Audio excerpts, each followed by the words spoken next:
रात के ठीक 12 बज चुके थे। फैक्ट्री का सायरन बजा और राहुल ने मशीन का आखिरी लीवर नीचे किया। पूरे प्लांट में अचानक ऐसी खामोशी छा गई जैसे किसी ने आवाजों को मार दिया हो। दिन में जहां सैकड़ों मजदूरों की आवाजें गूंजती थीं, वहां अब सिर्फ बल्बों की भिनभिनाहट और मशीनों से टपकता तेल सुनाई दे रहा था। राहुल रोज नाइट शिफ्ट करता था, लेकिन आज कुछ अलग लग रहा था। हवा में लोहे और जले हुए रबर की गंध कुछ ज्यादा ही भारी थी। उसने अपना बैग उठाया और फैक्ट्री के गेट की तरफ बढ़ा। रास्ते में उसे लगा जैसे कोई उसके पीछे पीछे चल रहा हो। जूतों की आवाज बिल्कुल उसकी चाल से मिलती हुई। उसने पलटकर देखा तो सिर्फ लंबा सा कॉरिडोर था और ट्यूबलाइटें जो एक एक करके बंद होती जा रही थी। गेट पर पहुंचा तो गार्ड कुर्सी पर नहीं था, जबकि वो कभी अपनी कुर्सी नहीं छोड़ता था। राहुल ने नाम लेकर आवाज दी, लेकिन जवाब में सिर्फ लोहे के गेट के हिलने की चरमराहट आई। बाहर निकलते ही उसे एहसास हुआ कि सड़क पर अजीब सन्नाटा है। न कुत्ते, न झींगुर, न दूर किसी ट्रक की आवाज। बस सड़क पर लगी स्ट्रीट लाइटें जो पीली रोशनी में अजीब सी परछाइयां बना रही थी। चलते चलते उसके मोबाइल में अपने आप वाइब्रेशन हुआ। स्क्रीन देखी तो कोई कॉल नहीं थी, लेकिन लॉक स्क्रीन पर नोटिफिकेशन लिखा था, शिफ्ट एक्सटेंडेड। राहुल हंसने की कोशिश करने लगा कि शायद सिस्टम की गलती होगी। तभी उसे याद आया कि कुछ महीने पहले इसी सड़क पर फैक्ट्री का एक वर्कर नाइट शिफ्ट के बाद गायब हो गया था और अगले दिन उसकी आईडी मशीन के पास मिली थी, जैसे वो पूरी रात काम करता रहा हो। राहुल ने कदम तेज किए, लेकिन सड़क जैसे लंबी होती जा रही थी। गांव पास आने की जगह और दूर लग रहा था। तभी पीछे से किसी ने धीमी आवाज में कहा, राहुल रुक मत, मशीन गर्म हो जाएगी। वो आवाज फैक्ट्री के सुपरवाइजर जैसी थी, लेकिन उसमें इंसानी गर्माहट नहीं थी। राहुल भागने लगा, सांस फूलने लगी, पसीना आंखों में जलने लगा। अचानक उसकी टॉर्च बंद हो गई और अंधेरे में उसे सड़क के किनारे खड़ा कुछ दिखाई दिया।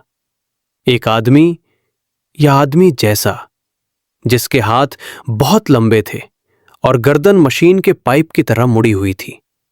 वो चीज आगे नहीं बढ़ी, बस वहीं खड़ी रही और उसके मुंह से मशीन के चलने जैसी घरघराहट निकलती रही।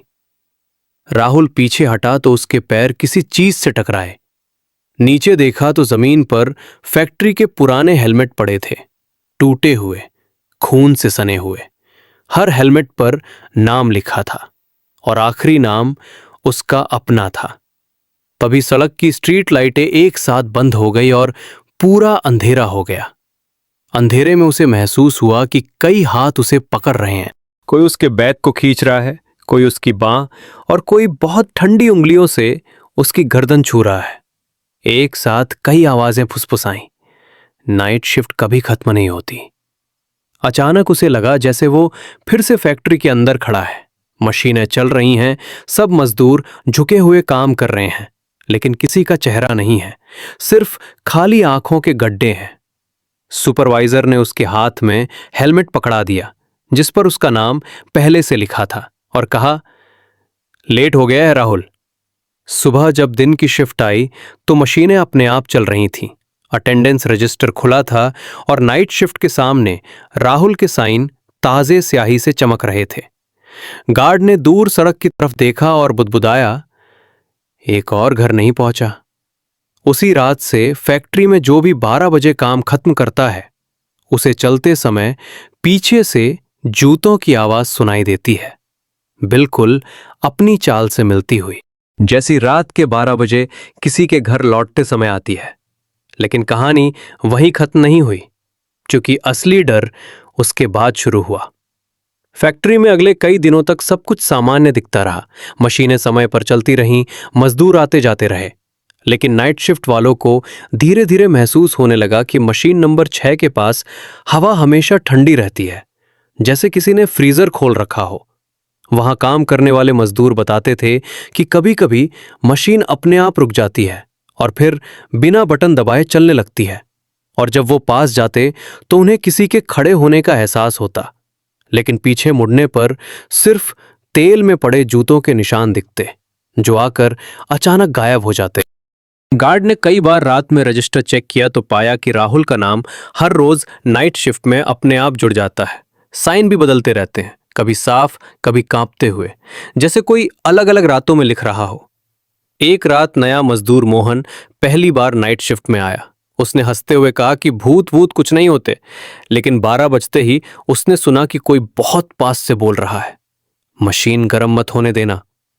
मोहन ने पलटकर देखा तो उसे लगा कोई वर्कर झुका हुआ है, पर जब पास गया तो वो झुका हुआ शरीर नहीं बल्कि खाली यूनिफॉर्म था, जिसके अंदर से मशीन के पुर्जों जैसी आवाज आ रही थी।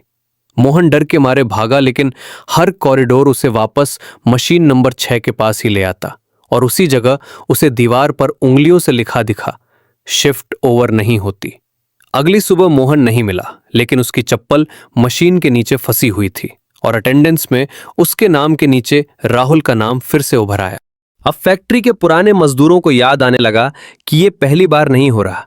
सालों पहले जब फैक्ट्री नई नई बनी थी, तब एक हादसे में कई मजदूर मशीनों में दबकर मर गए थे और उस रात मैनेजमेंट ने काम बंद नहीं किया था। लाशें हटाई गईं, लेकिन मशीनें चलती रहीं।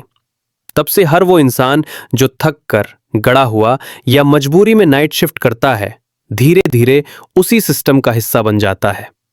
अब राहुल की परछाई रात के समय सड़क पर दिखने लगी, ठीक उसी जगह जहां वो आखिरी बार चला था।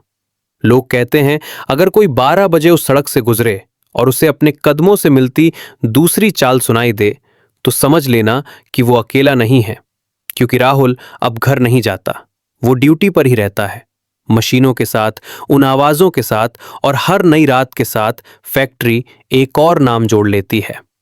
इसलिए अगर कभी तुम देर रात काम से लौटो और तुम्हें लगे कि फैक्ट्री की गंध अब भी तुम्हारे साथ चल रही है, तो पीछे मत देखना, क्योंकि नाइट शिफ्ट अब सिर्फ नौकरी नहीं रही, वो विरासत बन चुकी है।